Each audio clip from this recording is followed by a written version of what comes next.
E nós estamos meditando na palavra de Deus, baseado na história da mulher Ciro-fenícia, da mulher cananeia, ou ainda, se você preferir, uma linguagem um pouco mais conhecida, da mulher grega.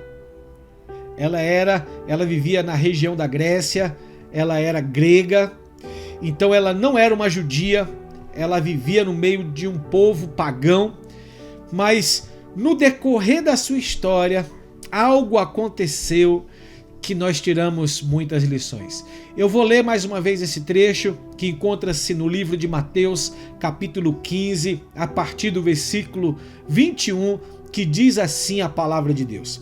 E partindo Jesus dali, foi para as partes de Tiro e de Sidom. E eis que uma mulher cananeia, que saíra daquelas cercanias, clamou dizendo: Senhor, filho de Davi, tem misericórdia de mim, que minha filha está miseravelmente endemoniada. Mas ele não lhe respondeu palavra. E os seus discípulos, chegando ao pé dele, rogaram-lhe, dizendo: Despede-a, que vem gritando atrás de nós. E ele, respondendo, disse: Eu não fui enviado, senão as ovelhas perdidas da casa de Israel. Então chegou ela e adorou-o, dizendo: Senhor, socorre-me. Ele, porém, respondendo, disse: Não é bom pegar no pão dos filhos e deitá-los aos cachorrinhos. E ela disse: Sim, Senhor, mas também os cachorrinhos comem das migalhas que caem da mesa dos seus senhores. Então respondeu Jesus e disse-lhe: Ó mulher, grande é a tua fé, seja isso feito para contigo como tu desejas. E desde aquela hora a sua filha ficou sã. Grande é a sua fé. Essa foi a resposta de Jesus. Se Jesus hoje fosse falar sobre a sua fé, o que ele falaria da sua fé? Que a sua fé é uma grande fé ou a sua fé é uma pequena fé? E o que causou em Jesus para que ele olhasse para aquela situação, para aquela mulher, e ele chegasse à conclusão de que a fé dela era grande? Nós temos apenas pouquíssimas pessoas que Jesus salientou que a fé era grande. Nós temos apenas mais um caso registrado na Bíblia de que Jesus olha para a pessoa e diz que a fé dela é grande. O primeiro caso é o caso dessa mulher que nós estamos meditando nesse dia, que é a mulher Ciro-fenícia, a mulher cananeia, a mulher grega, não importa, essa mãe que foi clamar pelo seu filho.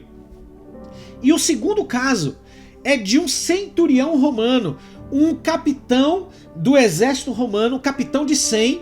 Centurião vem do nome de 100, então ele era um capitão de 100 do exército romano. Então ele também não era judeu, ele também não era da linhagem de Abraão, e ele pede que Jesus cure o seu servo. E a forma como ele pede, né? Ele diz assim: você não precisa nem ir na minha casa, basta uma palavra sua daqui e o meu servo será curado, porque eu sou um homem de autoridade e sujeito à autoridade. Eu digo ao meu servo vai, ele vai. Eu digo ao meu servo ele vem, ele vem. Então basta uma palavra tua e o meu servo será curado. E Jesus olha para aquele centurião e falou assim: grande é a sua fé.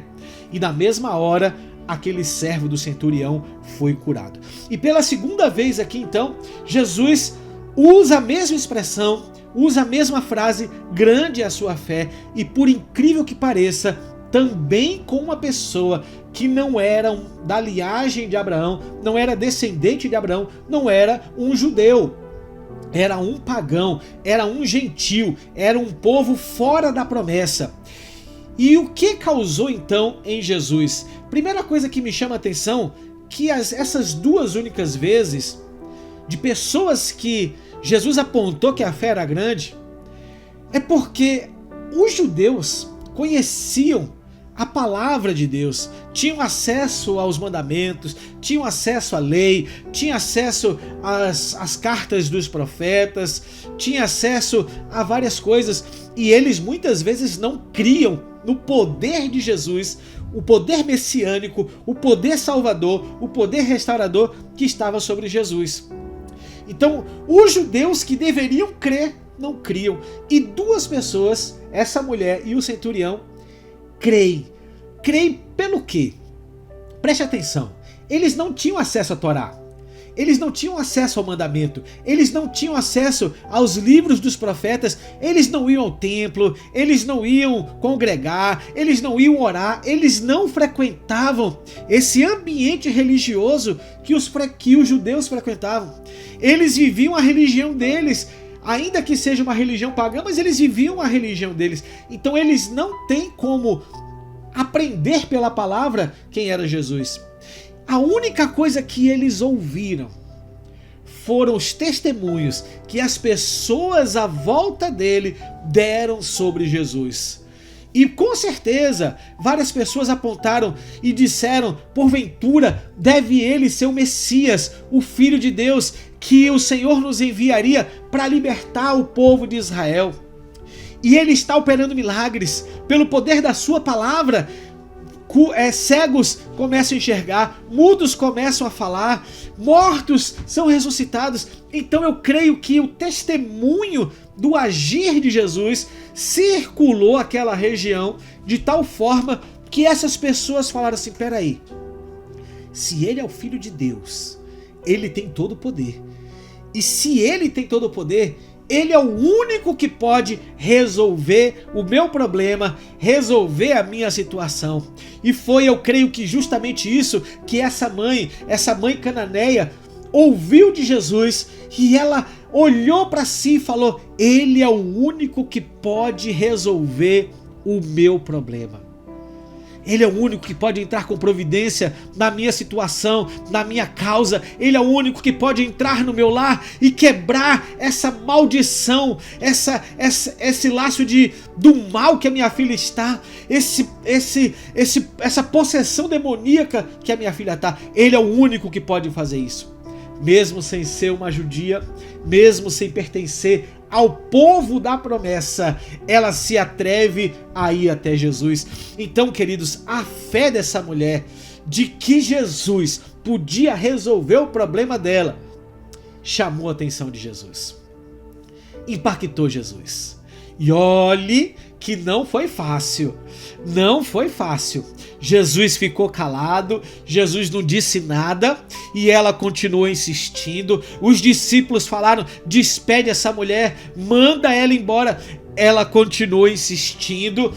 Jesus disse, eu não vi, eu fui enviado senão para as ovelhas da casa de Israel. Jesus disse, eu não tenho nada a ver com esse povo, eu não tenho nada a ver com os romanos, eu não tenho nada a ver com essa mulher Cirofenícia, eu não tenho nada a ver com ela, eu não fui enviado senão para as ovelhas da casa de Israel. Jesus confirmou que não iria ajudá-la. Mas mesmo assim ela insistiu, mesmo assim ela colocou a vida dela diante do Senhor e continuou insistindo. E aí, queridos, quando nada dá certo, quando Jesus não diz nada e quando a única coisa que você ouve é, eu não vou resolver o seu problema, a atitude daquela mulher foi uma atitude que me traz uma alegria muito grande, um ensino muito grande. A Bíblia diz que ela se prostrou aos pés de Jesus e o adorou. Olha que lição ela me ensina aqui hoje. Quando nada mais der certo, quando nenhuma das minhas orações estiverem sendo ouvidas pelo Senhor, quando mais nada estiver acontecendo no mundo físico que possa provar que Deus está agindo a meu favor, quando mais nada resolver, eu tenho que me prostrar aos pés de Jesus e o adorar. E ele nos convida, querido, ele te convida para você se prostrar aos pés do Senhor e você adorar. Para que você se prostre agora diante dele, não importa o problema que você tem, não importa qual seja o tamanho da sua causa, não importa há quanto tempo você está orando e você ainda não obteve resposta. Adore ao Senhor. Quando você se prostra em adoração, quando você se prostra aos pés do Senhor e se derrama em adoração, você toca no coração dele de uma forma que a sua oração não tocou, de uma forma que o seu pedido de socorro não tocou no coração dele, mas a sua adoração move e toca o coração de Jesus em seu favor. E no momento em que ela se prostra e ela o adora, ela diz: Senhor, socorre-me, Senhor, socorre-me. E qual você pensa que foi a resposta de Jesus? Que Jesus estendeu as mãos para aquela mulher e disse: levanta-te. Não, Jesus deu mais uma nela. Jesus falou para ela assim: não é lícito tirar o pão dos filhos e dar aos cachorrinhos. Por mais que você ache essa frase chocante, ela é muito mais ainda dentro desse contexto cultural. O que Jesus estava dizendo assim: eu não posso tirar a bênção que eu trouxe para os judeus e dar para você que não é uma judia. Eu não posso tirar a bênção que foi dada ao povo da promessa e dar para você que não faz parte desse povo. Observe que quando Jesus diz isso para ela, Jesus está dizendo assim: não tem como eu te abençoar, porque a bênção que eu tenho não é para você, são para os judeus. Quem aqui já se viu revoltado quando alguém furou a fila? Você está numa fila grande e vem alguém e fura a fila, quer ir lá na frente. A primeira coisa que você faz, fala assim: epa, eu tô aqui na fila faz tempo, vá lá para trás. Epa, o que você está fazendo? A fila é lá atrás. E normalmente gera um tumulto, se for num banco, se for num lugar onde você já está um tempão ali, alguém tentou furar a fila, já levanta um bocado de gente para impedir aquele furão de fazer aquilo. É verdade ou não é? O que essa mulher fez foi furar a fila, porque não era para ela, não era a vez dela, não era a hora dela, era a hora dos judeus. Jesus tinha vindo para os judeus, Jesus tinha algo para cumprir entre os judeus. Mesmo que ele já sabia que os judeus não iriam recebê-lo, mesmo que ele já sabia que os seus não o receberiam, como João diz, veio para os seus, mas os seus não o receberam, mas a todo aquele que receber será chamado filho de Deus. Então, não era a hora ainda, mas ela vai e furou a fila. E chegou lá na frente e diz: eu preciso ser atendida, socorre-me, Senhor. E ela adora, ela se prostra. Queridos, se coloque diante do Senhor. Está na sua vez. Não é mais a vez dos judeus, agora é a minha vez, é a sua vez. É a nossa vez de nos prostrarmos diante do Rei dos Reis, Senhor dos Senhores, e rasgarmos o nosso coração, rasgarmos a nossa alma diante dele e dizer: socorre-nos, Senhor. Ele vai te socorrer. E quando ela responde aquilo para a mulher, a gente, muitos de nós, talvez eu e você, se tivesse ouvido aquela resposta, tinha se levantado e ido embora. Jesus foi duro com ela. Jesus disse: eu não posso tirar o pão dos filhos e dar para você, sua cachorrinha. E ela responde com humildade: mas até os cachorrinhos comem das migalhas que caem da mesa do seu Senhor. Ela disse: eu não quero pão, eu quero a migalha, porque eu sei que diante do teu poder, eu sei que diante da glória que o Senhor tem, diante do poder que o Senhor tem, isso que o Senhor vai fazer para minha filha são apenas migalhas do teu poder. Não existe impossível para Deus, queridos, não existe nada demasiadamente difícil para Deus.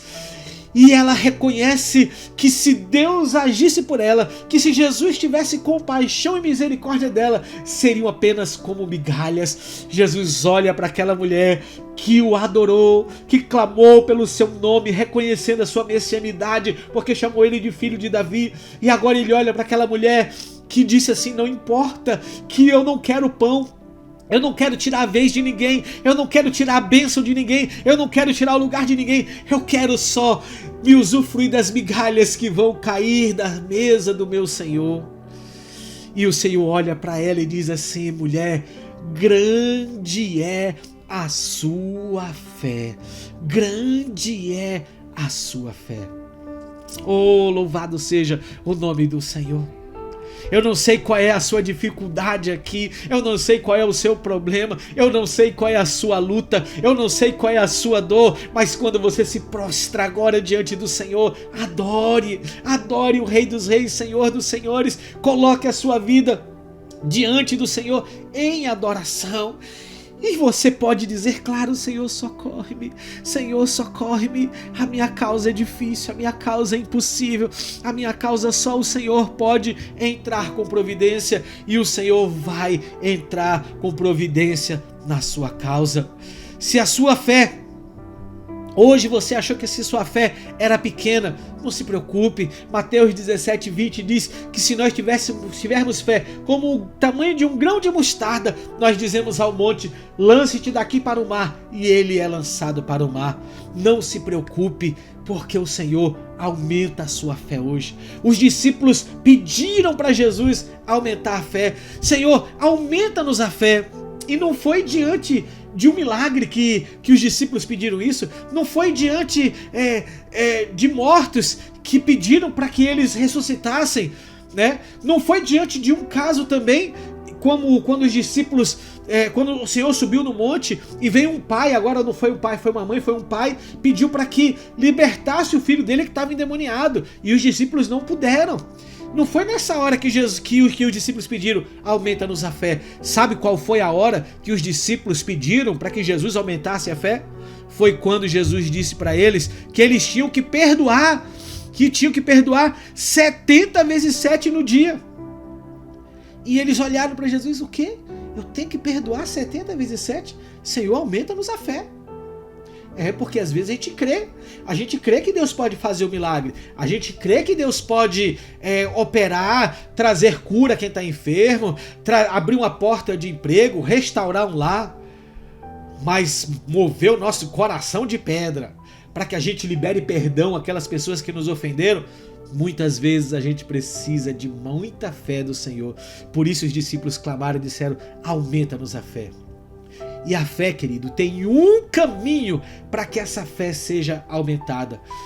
No momento que você já está ouvindo a pregação dessa palavra, a sua fé já está sendo aumentada, porque a palavra de Deus diz que a fé vem pelo ouvir, e ouvir a palavra de Cristo. Quando você ouve a palavra, quando você se alimenta da palavra, o seu coração se enche de fé e você diz, vai acontecer, é possível, porque o mesmo Jesus que operou há 2000 anos atrás, Ele tem poder e continua tendo poder para operar na minha vida, fazendo milagres na minha casa, fazendo milagres na minha família, fazendo milagres no meu casamento, fazendo milagres de salvação nos meus filhos, abrindo portas de emprego, entrando com providência na justiça. Não importa o tamanho do seu problema. Não conte para Deus o tamanho dos seus problemas. Não conte. Conte para os seus problemas o tamanho do seu Deus. Diga para eles, vocês são grandes, mas o meu Deus é muito maior. Vocês estão tirando a minha paciência. Aparentemente, vocês são poderosos para me abalar, mas o meu Deus tem muito mais poder para reverter essa situação. Conte para os seus problemas o tamanho do seu Deus e se coloque diante do Senhor já com o coração de gratidão, já com o coração sensível à voz de Deus. Tenha fé, a fé vem pelo ouvir e ouvir a palavra de Deus, porque sem fé é impossível agradar a Deus. E outra coisa, para encerrar, a fé não desanima diante de dificuldades, diante de obstáculos, diante de nenhuma objeção. Que o Senhor possa colocar agora no seu coração a certeza, não importa um laudo médico. Ah, mas eu tenho aqui um laudo médico que diz que essa enfermidade é para a morte. Você crê mais na palavra do homem ou no poder da palavra de Deus? Tome posse do poder da palavra de Deus. Não se preocupe com objeções. Não se preocupe com palavras de objeção na sua caminhada. Olhe para o alvo que é Cristo e a bênção vem. E como o Cal muito bem disse hoje, né? Quando a fé acabar, quando você olhar para dentro de você e dizer assim, acabou a fé, eu não consigo crer em mais nada. Apenas obedeça à palavra de Deus. Apenas continue caminhando. Apenas continue adorando ao Senhor. Apenas continue glorificando o nome do Senhor. Porque o mundo vai se mover. As coisas vão se mover a seu favor quando você colocar a sua vida em obediência à palavra de Deus. Se você está vivendo erro na sua vida, situações de pecado, situações de erro, o Senhor te chama hoje para que você se converta, para que você peça perdão, para que o seu coração se volte para o Senhor, para que a bênção de Deus seja completa. Eu não estou dizendo que lutas e problemas, enfermidades e dificuldades são sempre consequências de pecado. Não, mas muitas vezes são. Mas é o que eu quero que você entenda. Que quando você está diante do Senhor, com o coração em paz, com o coração em santidade, não tem espaço para acusação. O inimigo vai tentar te acusar, você fala assim: epa, para aí, eu estou lavado pelo poder do sangue de Jesus, porque nenhuma condenação há para os que estão em Cristo Jesus. E eu estou em Cristo, você está em Cristo, e nós nos prostramos. Que o Senhor olhe para a minha vida, que o Senhor olhe para a sua vida hoje e diga assim: grande é a sua fé, seja feito conforme você deseja. Se apresente diante do Senhor em adoração. Se apresente diante do Senhor em humildade. Diga: Senhor, eu sei que esse milagre que eu preciso, que eu estou buscando, é apenas uma migalhazinha do teu poder. Mas derrame essa migalha para que eu possa me alimentar dela. Basta uma migalha do teu poder e eu serei curado, e o meu problema será resolvido, e o meu lar será restaurado, e a minha vida vai ser mudada. Basta apenas uma migalha do teu poder. E Ele, querido, não tem migalhas para mim e para você. Ele tem um banquete. Ele tem um banquete para que você venha se fartar na presença dele.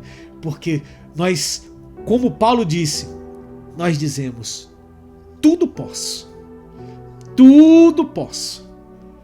naquele que me fortalece. Que Deus te abençoe poderosamente. Que a sua vida continue sendo impactada pelo Senhor. Pai querido, muito obrigado por essa palavra. Obrigado pelo poder que essa palavra gera em nossos corações. A fé que essa palavra gera. Sim, Senhor, nos arrependemos da nossa fé pequena, da nossa fé medíocre, da nossa fé que se baseia em circunstâncias à nossa volta para que a gente renda a Ti louvor e adoração. Mas nós queremos dizer que nós aprendemos com essa mulher que Tu és o único que pode nos socorrer.